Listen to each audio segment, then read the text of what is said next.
too. I'm trying to learn Spanish though right now, and y'all, this whole Duolingo thing has me some kind of way.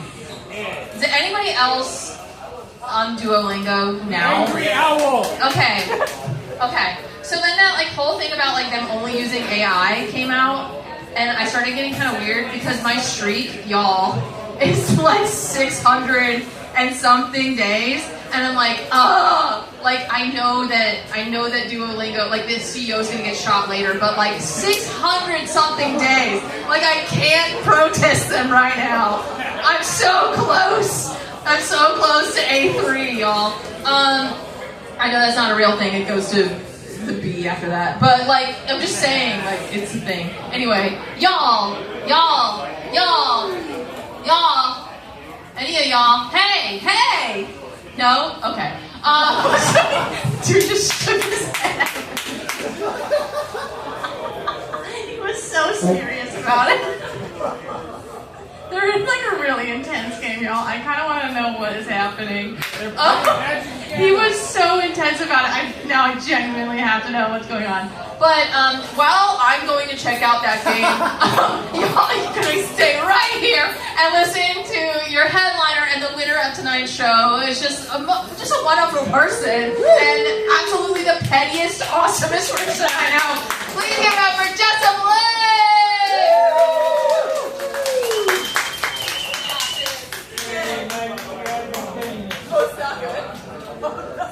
Hey, can I get a big ol' hell yeah? Hell yeah! Absolutely. My name is the Jessup Blake. It's just Jessica without the ick. Most of the time when I come up on stage, they have music playing, and I always feel like I'm supposed to dance or something. And I'm so white, I don't even have circadian rhythm, so we always skip that part. I just recently got fired. So, my new goal in life is I've decided I'm not unemployed. I'm now a connoisseur of day drinking. And it is my goal in life to find out what tastes best with 11 a.m. And so far, it's weed. Who in here has worked all week? Who in here has not gotten paid enough for that work? Absolutely. It's hard out here. I'm about to do some heinous shit for some money. Like, the way I see it would work out, like, I'm always contemplating being a stripper because it would work out for me and the club. Because, like, as pale as I am, put a black light on me, I'd make that bitch glow. They could write my ass off on taxes for being eco-friendly. What a lot of people don't realize is the more you see of it, the wider it gets. Like, by the time you get to the hoo-ha, it's like looking into the Ark of the Covenant. I think a hard part about being a stripper for me would be finding shoes that fit, because I wear a size 3 in kids. So I'll need like some 8-inch Doras or some 10-inch Pokemons, because I'm going to be catching all them singles. The worst part about being a stripper would just be seeing men happy. I don't want to be responsible for that. I did used to do burlesque. I used to do burlesque and comedy at the same time. So I was known as Tits and Giggles. My burlesque name was Vesper Divana. Vespers are the last rites in Catholicism. Divana is Elvira's mother's name. So kind of morbid, sexy, what I was going for, right? So I had that name for a while. I did some shows, had some fun, traveled a little bit until I realized my initials are VD. So my performances are contagious. I'm going to think about this shit in the morning. My boyfriend's always telling me just to start an OnlyFans. He's like, you don't have parents. Who cares who sees your butthole? But I started doing stand-up comedy because my ex-husband told me I couldn't. Right? And that's why I have his carburetor. But he told me I couldn't. So once he found out I was out here slinging giggles, he calls me up, hey, don't be making no dick jokes about me. I told the boy, I was like, you ain't got not one thing to worry about. You did not give me enough material.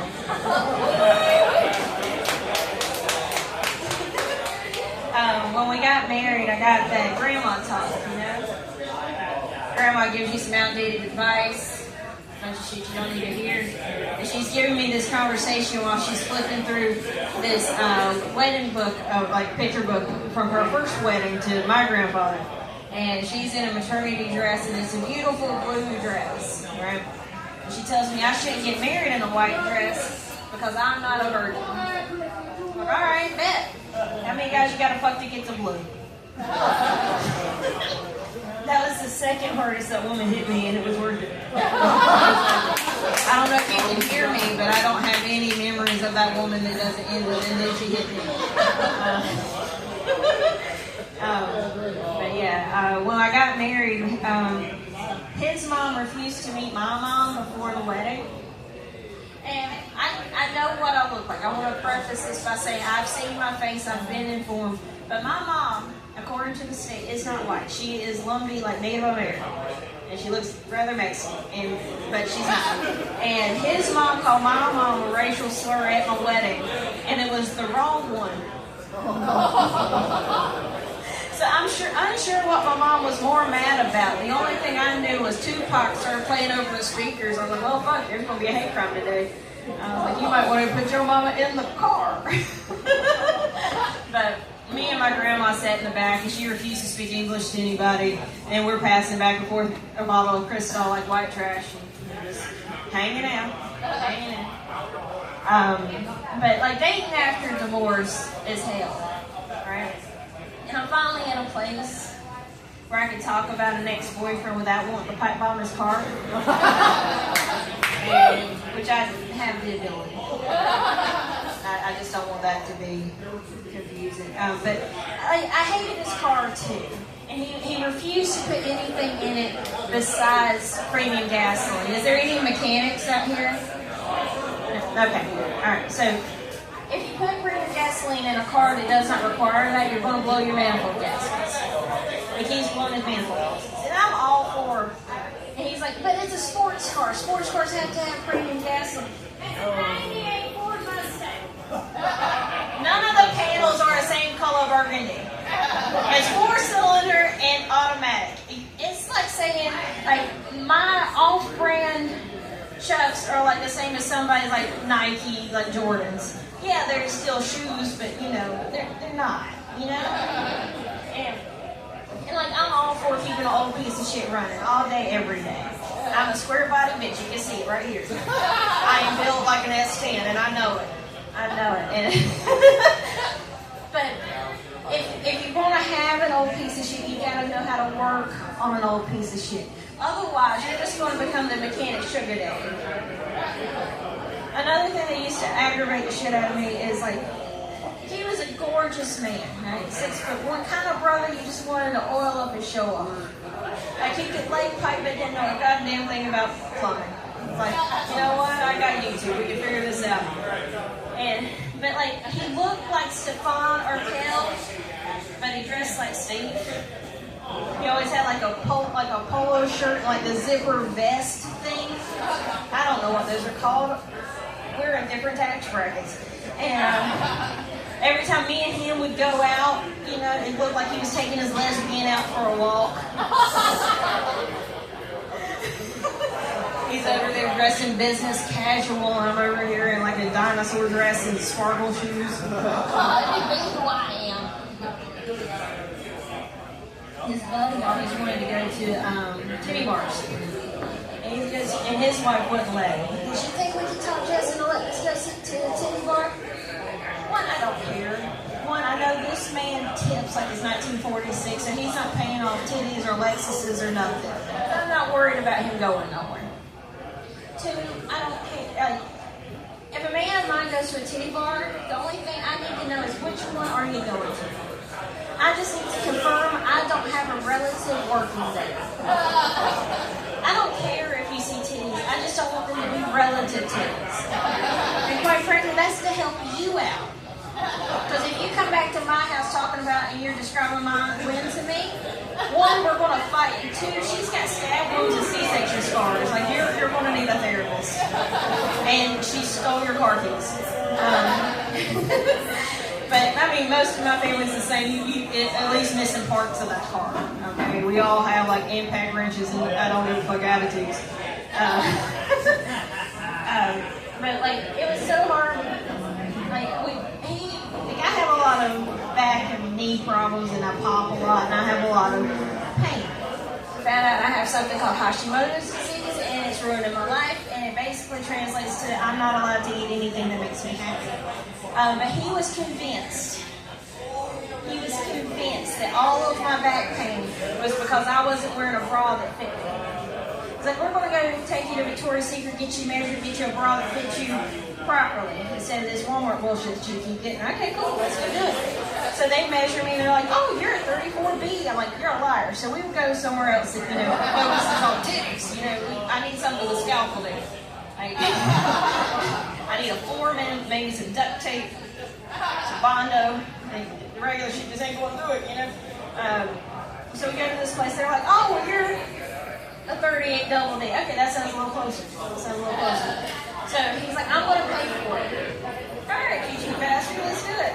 So I picked one out that's like on the lower end of the titty price scale. Right? So we get up to the thing, and it's $98. And the man passed out, and I left him there. A lot of people ask, like, Jess, what's the hardest part about dating outside your race, like dating a black man? Well, one of the issues was whenever I would get sick, I told this man I need cough syrup and orange juice. That's what I want when I'm sick. I want orange juice. And trying to convince this man that Tampico is not real orange juice was the bane of my existence for like 3 years. And another thing is, like, once again, look at me, I am rather pale. Like, when I buy my makeup, I have to stock up the Spirit Halloween every year. Like, I'm aware. But, like, every time we got finished making out, he would have my makeup on him, so he'd leave looking like Violent J from ICP. I am currently dating a man, and I love him, I do. And, like, it's hard to talk to him sometimes, because I've never, like, when we met at an open mic, right? And I'm there doing comedy, and he's a regular person, so he saw all the red flags, he chose to ignore them, so this is all his fault. It's all his fault, he knows it. But we make eye contact across the bar, right? And he gives me one of these. So clearly the man speaks in Tropical Bird. I go over to him. Hey Dave, you'll come back to my place and learn something new? So he comes back to my house, right? And he learns how to replace the heating coil on a dryer that I've had since 1998. But I've never been good at dirty talk. Right? That's just never been my jam. But like now it's like, when we get to it, it's like, sorry, I lost all of those words. Absolute brain fart. But he's a good person. We do argue from time to time, right? And don't get me wrong, I love him, and I'm going to be with this man till the day he dies. Whether it's the Lord taking him or me, I'm going to be there. And it's hard to argue when you're funny. Because I have screamed shit across the house like, I told him a few days ago I was going to have Zach tattooed across my knuckles, so whenever I do end up hauling off and knocking the shit out of him, he can't say that he didn't see it coming. When it comes to dirty talk, it's like, put a couple beers in me, I turn into a NASCAR interview. I want you to slide in this pit like a NASCAR winner. At the bedside manner is Stone Cold Steve Austin. Hell yeah, brother. Mid-coitus, I just throw a Gatorade on him to show good sportsmanship. When he's ready to come, he just CB's over. Hey, it's the rubber duck. I'm about to lay the hammer down. I can't climax unless he says, yes, chef.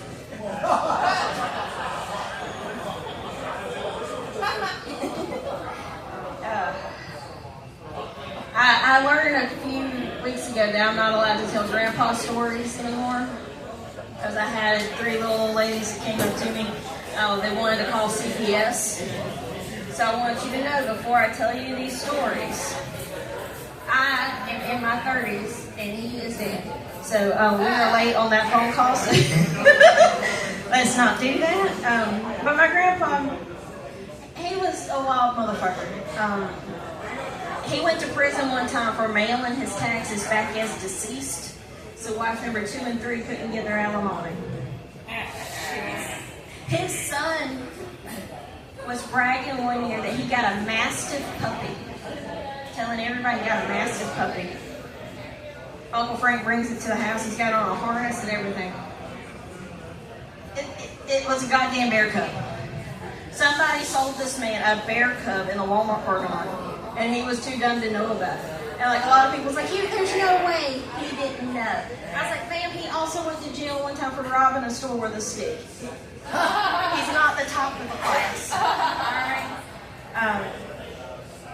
But my grandpa, has anybody in here seen the movie Monty Python and the Holy Grail? Woo! Okay, so you know at the end, the rabbit, the beast kills everybody, right? Well, my grandpa, when I was 13, he was doing, his favorite flavor was methamphetamines, and I was too young to know what he was doing. He's just doing dribble stuff. So he was tripping.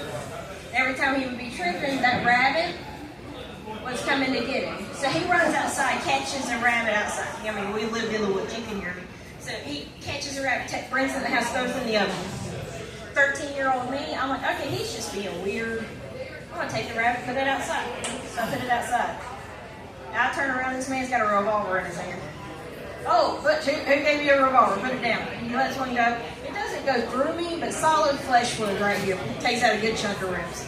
So I get up, he's passed out, I take the gun apart, I go to my dad's room. Hey, TR, I need to go to the hospital. Why? Butch just shot me. No, he didn't. Yes, he did. I'm currently bleeding right now. I need an adult. My dad opens his bedroom door just enough to give me Neosporin and a gauze pad. He tells me to walk it off. So next day at school, I'm bleeding through my shirt, and they put me up against one of those the magnets, like in shop class, to get the metal out of it. And that shit hurt worse than actually getting shot. It was having all that metal ripped out of you.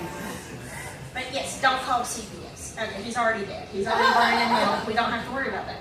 Jesus took care of that for us. I didn't meet my mom until I was 17. I grew up in foster care. And one of the first holidays we had with her, we're going around the table and everybody's talking about something that they're thankful for. I said, well, I'm thankful that I don't have to draw on my eyebrows. And the bitch girl played at me. Growing up, with these kinds of people, I did not even do that. Okay. But like, my boyfriend tells me I'm feral a lot. And I was like, well, that comes with the territory. Growing up, my great-grandma Blanche used to watch me. If she didn't want to deal with a toddler, she'd leave me on her front porch with a bag of Cheetos. And her pet bobcat, Tom Tom, he was my babysitter. Like, what could possibly happen in this show? She's being, watched after by an apex predator. All right, that is my time, you guys. I hope you have a wonderful day.